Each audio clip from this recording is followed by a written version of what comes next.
To create such a game, we'll need to set up a stage first.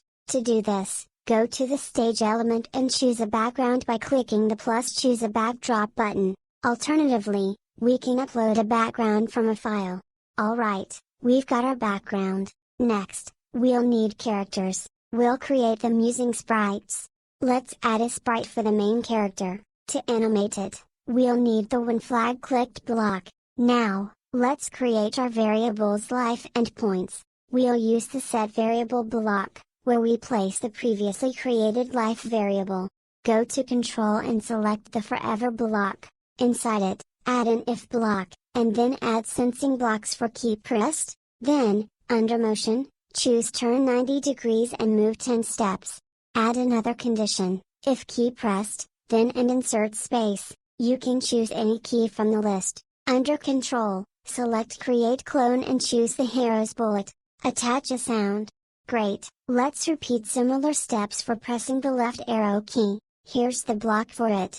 Now, let's handle the scenario where we get hit by the enemy's bullet. For this, take the when flag clicked block, go to control and select forever, then add an if block and sensing block for touching. Change the life variable to -1 using the change variable block, add a 0.2 wait. Hooray, we're done with this sprite. Now let's create an enemy. Add the sprite enemy, and to animate it, we'll need the when flag clicked block, then select the appearance show. Set the values of the variables points to 0 and visibility to 1. Next, set up movement by giving it a random position across the width of the screen. Go to control and select the forever block. Move 2 steps and check if it reached the bottom of the screen. If so, up here at the top. Set the variable visibility to 1 and add movement go to X, Y. We need to check if the arrow's bullet hits us.